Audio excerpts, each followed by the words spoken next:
सन 1602 ਦੇ ਵਿੱਚ Dutch East India company ਦੀ ਸ਼ੁਰੂਆਤ ਹੋਈ। ਇਹ ਇੰਗਲੈਂਡ ਵਾਲੀ ਈਸਟ ਇੰਡੀਆ ਕੰਪਨੀ ਨਹੀਂ ਹੈਗੀ, ਇਹ ਹੋਰ ਈਸਟ ਇੰਡੀਆ ਕੰਪਨੀ ਆ। ਜਿਹੜੀ ਇੰਗਲੈਂਡ ਵਾਲੀ ਸੀ ਉਹ 2 ਸਾਲ ਪਹਿਲਾਂ ਬਣੀ ਸੀ ਕਿ सन 1600 ਦੇ ਵਿੱਚ, ਇਹ 1602 ਦੇ ਵਿੱਚ ਬਣੀ ਸੀ।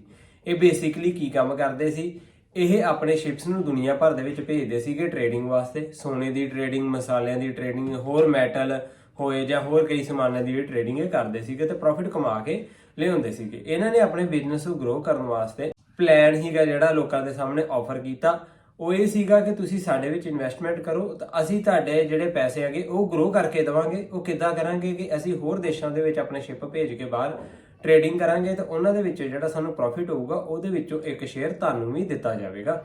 ਕੁਝ ਲੋਕਾਂ ਨੇ ਇਹਨਾਂ ਦਾ ਆਫਰ ਐਕਸੈਪਟ ਕਰ ਲਿਆ ਤੇ ਇਹਨਾਂ ਦੇ ਵਿੱਚ ਇਨਵੈਸਟਮੈਂਟ ਕੀਤੀ। ਇਸ ਇਨਵੈਸਟਮੈਂਟ ਦੇ ਬਾਅਦ ਜਿਹੜਾ ਸੀਗਾ ਇਹਨਾਂ ਨੇ ਆਪਣੇ ਸ਼ਿਪ ਦੁਨੀਆ ਭਰ ਦੇ ਵਿੱਚ ਭੇਜੇ ਤੇ ਇਹਨਾਂ ਨੇ ਪ੍ਰੋਫਿਟ ਕਮਾਇਆ ਤੇ ਇਸੇ ਤਰ੍ਹਾਂ ਜਿਹੜੇ ਇਹਨਾਂ ਦੇ ਇਨਵੈਸਟਰ ਸੀ ਉਹਨਾਂ ਨੂੰ ਜਿਹੜਾ ਪ੍ਰੋਫਿਟ ਹੋਇਆ। ਹੋਰ ਲੋਕਾਂ ਨੇ ਵੀ ਇਹਨਾਂ ਦੀ ਕੰਪਨੀ ਦੇ ਵਿੱਚ ਇਨਵੈਸਟਮੈਂਟ ਕਰਨੀ ਸ਼ੁਰੂ ਕਰ ਦਿੱਤੀ। ਇਸ ਤਰ੍ਹਾਂ ਦੁਨੀਆ ਦੀ ਸਾਰਿਆਂ ਤੋਂ ਪਹਿਲੀ ਸਟਾਕ ਐਕਸਚੇਂਜ ਐਮਸਟਰਡਮ ਦੇ ਵਿੱਚ ਬਣੀ। ਆਓ ਹੁਣ ਦੇਖਦੇ ਹਾਂ ਸਟਾਕ ਤੇ ਸ਼ੇਅਰ ਦੇ ਵਿੱਚ ਕੀ ਫਰਕ ਹੁੰਦਾ ਹੈਗਾ। ਇਹ ਦੋਵੇਂ ਆਪਸ ਦੇ ਵਿੱਚ ਇੰਟਰਚੇਂਜੇਬਲ ਹੁੰਦੇ ਨੇਗੇ, ਪਰ ਸਟਾਕ ਜਿਹੜਾ ਹੈਗਾ ਉਹਦੀ ਵੈਲਿਊ ਸ਼ੇਅਰ ਦੇ ਮੁਕਾਬਲੇ ਜ਼ਿਆਦਾ ਮਹੱਤਵਪੂਰਨ ਹੁੰਦੀ ਹੈਗੀ। ਸ਼ੇਅਰ ਦੀ ਵੈਲਿਊ ਥੋੜੀ ਘੱਟ ਹੁੰਦੀ ਹੈਗੀ।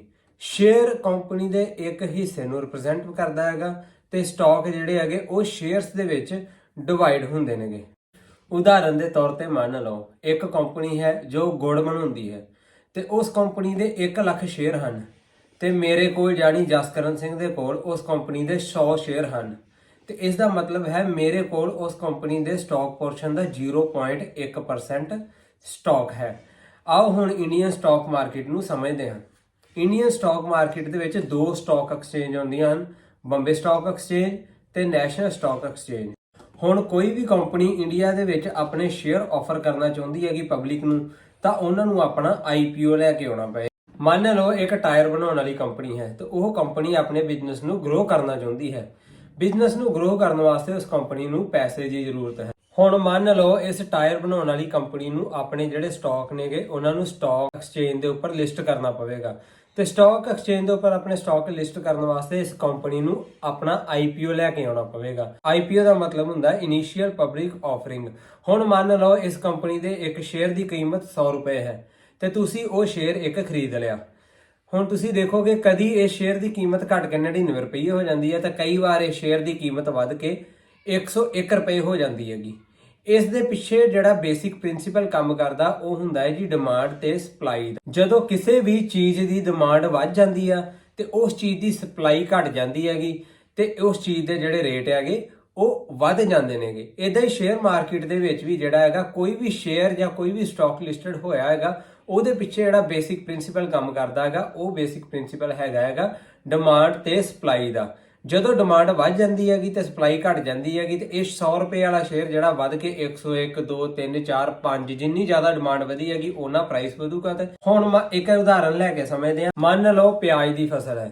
ਇਸ ਵਾਰ ਪਿਆਜ਼ ਦੀ ਫਸਲ ਜਿਹੜੀ ਹੈਗੀ ਉਸ ਨੂੰ ਕੋਈ ਬਿਮਾਰੀ ਲੱਗ ਗਈ ਜਾਂ ਕਿਸੇ ਕੁਦਰਤੀ ਕਾਰਨ ਕਰਕੇ ਪਿਆਜ਼ ਦੀ ਫਸਲ ਜਿਹੜੀ ਹੈਗੀ ਉਹ ਨਹੀਂ ਹੋਈ ਤੇ ਇਸ ਦੇ ਨਾਲ ਕੀ ਹੋਏਗਾ, ਮਾਰਕੀਟ ਦੇ ਵਿੱਚ ਜਿਹੜੇ ਪਿਆਜ਼ ਹੈਗੇ ਉਹ ਘਟ ਗਏ ਤੇ ਇਸ ਦਾ ਸਿੱਟਾ ਕੀ ਨਿਕਲੇਗਾ, ਜਿਸ ਦੇ ਕੋਲ ਜ਼ਿਆਦਾ ਪਿਆਜ਼ ਹੋਣਗੇ ਉਹ ਮਹਿੰਗੇ ਰੇਟਾਂ ਦੇ ਵੇਚੇਗਾ ਕਿਉਂਕਿ ਪਿਆਜ਼ ਘੱਟ ਨੇ, ਸਪਲਾਈ ਘੱਟ ਹੋ ਗਈ ਹੈਗੀ ਤੇ ਡਿਮਾਂਡ ਜਿਹੜੀ ਹੈਗੀ ਉਸ ਚੀਜ਼ ਦੀ ਜ਼ਿਆਦਾ ਵੱਧ ਗਈ ਆ। ਇਸ ਕਰਕੇ ਜਿਹੜੇ ਰੇਟ ਹੈਗੇ ਆਟੋਮੈਟਿਕਲੀ ਉੱਪਰ ਚੜ ਜਾਂਦੇ ਨੇਗੇ। ਇਹ ਜਿਹੜਾ ਹੈਗਾ ਬੇਸਿਕ ਡਿਮਾਂਡ ਤੇ ਸਪਲਾਈ ਦਾ ਪ੍ਰਿੰਸੀਪਲ ਜਿਹੜਾ ਸ਼ੇਅਰ ਮਾਰਕੀਟ ਦੇ ਪਿੱਛੇ ਕੰਮ ਕਰਦਾ ਹੈ। ਹੁਣ ਸੇਮ ਇਸੇ ਤਰ੍ਹਾਂ ਜਿਹੜੀ ਹੈਗੀ ਸ਼ੇਅਰ ਮਾਰਕੀਟ ਜਾਂ ਸਟਾਕ ਮਾਰਕੀਟ ਕੰਮ ਕਰਦੀ ਹੈ। ਮੰਨ ਲਓ ਕੋਈ ਕੰਪਨੀ ਆਪਣੇ ਸ਼ੇਅਰ ਨੂੰ ਲਿਸਟਡ ਕਰਦੀ ਹੈਗੀ, ਜਿੱਦਾਂ ਆਪਾਂ ਪਹਿਲਾਂ ਉਦਾਹਰਨ ਦੇ ਵਿੱਚ ਸਮਝਿਆ ਸੀਗਾ ਕਿ ਕੋਈ ਵੀ ਕੰਪਨੀ ਆਪਣੇ ਜਿਹੜੇ ਹੈਗੇ ਸਟਾਕ ਉਹਨਾਂ ਨੂੰ ਸਟਾਕ ਮਾਰਕੀਟ ਤੇ ਲਿਸਟਡ ਕਰਦੀ ਹੈਗੀ ਤੇ ਲੋਕ ਜਿਹੜੇ ਉਸ ਦੇ ਵਿੱਚ ਇਨਵੈਸਟ ਕਰਦੇ ਨੇਗੇ ਤੇ ਆਪਣਾ ਜਿਹੜਾ ਹੈਗਾ ਉਹ ਬਿਜ਼ਨਸ ਗਰੋ ਕਰਨ ਵਾਸਤੇ ਉਹ ਲੋਕਾਂ ਦੀ ਇਨਵੈਸਟਮੈਂਟ ਵਾਲੇ ਪੈਸਿਆਂ ਦੇ ਨਾਲ ਜਿਹੜਾ ਹੈਗਾ ਨਵੀਆਂ ਫੈਕਟਰੀਆਂ ਲਾਉਂਦੇ ਨੇ, ਮਾਰਕੀਟਿੰਗ ਕਰਦੇ ਨੇ, ਆਪਣੇ ਪ੍ਰੋਡਕਟ ਜਿਹੜੇ ਆ ਲੋਕਾਂ ਤੱਕ ਪਹੁੰਚਾਉਂਦੇ ਨੇਗੇ ਤੇ ਇਸ ਦੇ ਨਾਲ ਕੀ ਹੁੰਦਾ ਹੈਗਾ ਉਹਨਾਂ ਦਾ ਬਿਜ਼ਨਸ ਜ਼ਿਆਦਾ ਗਰੋ ਹੁੰਦਾ। ਹੁਣ ਇਸ ਕੰਪਨੀ ਦੇ ਸ਼ੇਅਰ ਦੀ ਕੀਮਤ ਜਿਹੜੀ ਵੱਧਦੀ ਜਾ ਰਹੀ ਹੈ ਕਿਉਂਕਿ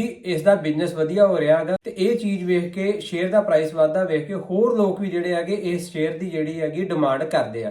ਡਿਮਾਂਡ ਜ਼ਿਆਦਾ ਆ ਰਹੀ ਹੈ ਤੇ ਇਸ ਦਾ ਜਿਹੜਾ ਪ੍ਰਾਈਸ ਹੈਗਾ ਹੋਰ ਜ਼ਿਆਦਾ ਉੱਪਰ ਚੱਲ ਗਿਆ ਤੇ ਇਸ ਦੇ ਨਾਲ ਜਿਹੜੇ ਇਨਵੈਸਟਰ ਸੀਗੇ ਉਹਨਾਂ ਨੂੰ ਫਾਇਦਾ ਆਇਆ ਤੇ ਜਿਹੜੇ ਕੰਪਨੀ ਦੇ ਮਾਲਕ ਸੀਗੇ ਉਹਨਾਂ ਨੂੰ ਵੀ ਇਸ ਦਾ ਫਾਇਦਾ ਆਇਆ ਕਿਉਂਕਿ ਲੋਕ ਜ਼ਿਆਦਾ ਇਨਵੈਸਟ ਕਰਨਗੇ ਤੇ ਜਿਹੜਾ ਬਿਜ਼ਨਸ ਹੈਗਾ ਉਹ ਜ਼ਿਆਦਾ ਗਰੋ ਕਰੇਗਾ। ਹੁਣ ਮੰਨ ਲਓ ਇਸ ਕੰਪਨੀ ਦੇ ਸਮਾਨ ਦੇ ਵਿੱਚ ਕੋਈ ਖਰਾਬੀ ਹੈ, ਲੋਕਾਂ ਨੂੰ ਇਹ ਸਮਾਨ ਪਸੰਦ ਨਹੀਂ ਆ ਰਿਹਾ ਤੇ ਇਸ ਕੰਪਨੀ ਦੀ ਸੇਲ ਜਿਹੜੀ ਹੈਗੀ ਉਹ ਘਟ ਜਾਵੇਗੀ, ਮੁਨਾਫਾ ਘਟ ਜਾਵੇਗਾ ਤੇ ਜਿਨ੍ਹਾਂ ਦੇ ਕੋਲ ਸ਼ੇਅਰ ਨੇ ਉਹ ਸ਼ੇਅਰ ਨੂੰ ਵੇਚਣਾ ਸ਼ੁਰੂ ਕਰ ਦੇਣਗੇ ਤੇ ਸਪਲਾਈ ਆ ਜਾਵੇਗੀ। ਇਸ ਤਰ੍ਹਾਂ ਇਸ ਕੰਪਨੀ ਦੇ ਸ਼ੇਅਰ ਦਾ ਪ੍ਰਾਈਸ ਜਿਹੜਾ ਹੈਗਾ ਉਹ ਥੱਲੇ ਡਿੱਗ ਜਾਵੇਗਾ ਤੇ ਕੰਪਨੀ ਨੂੰ ਜਿਹੜਾ ਹੈਗਾ ਮੁਨਾਫਾ ਘਟ ਜਾਵੇਗਾ। ਇਹ ਸੀਗਾ ਬੇਸਿਕ ਡਿਮਾਂਡ ਤੇ ਸਪਲਾਈ ਦਾ ਪ੍ਰਿੰਸੀਪਲ ਜਿਹੜਾ ਸਟਾਕ ਮਾਰਕੀਟ ਦੇ ਪਿੱਛੇ ਕੰਮ ਕਰਦਾ ਹੈ। ਸਟਾਕ ਮਾਰਕੀਟ ਦੀ ਹਿਸਟਰੀ ਕੀ ਹੈਗੀ ਇਹ ਅਸੀਂ ਇਸ ਵੀਡੀਓ ਦੇ ਵਿੱਚ ਸਮਝਿਆ। ਉਮੀਦ ਕਰਦਾ ਤੁਹਾਨੂੰ ਸਾਡੀ ਜਿਹੜੀ ਹੈਗੀ ਇਹ ਵੀਡੀਓ ਪਸੰਦ ਆਈ ਹੋਵੇਗੀ। ਚੈਨਲ ਨੂੰ ਜਰੂਰ ਸਬਸਕ੍ਰਾਈਬ ਕਰਿਓ ਤੇ ਬੈਲ ਆਈਕਨ ਨੂੰ ਕਲਿੱਕ ਕਰਿਓ ਤੇ ਕਮੈਂਟ ਕਰਕੇ ਦੱਸਿਓ ਜੇ ਕਿਸੇ ਹੋਰ ਮੁੱਦੇ ਦੇ ਉੱਪਰ ਜਾਂ ਹੋਰ ਟੌਪਿਕ ਦੇ ਉੱਪਰ ਤੁਸੀਂ ਸਾਡੇ ਕੋਲੋਂ ਵੀਡੀਓ ਵੇਖਣੀ ਚਾਹੁੰਦੇ ਹੋਗੇ।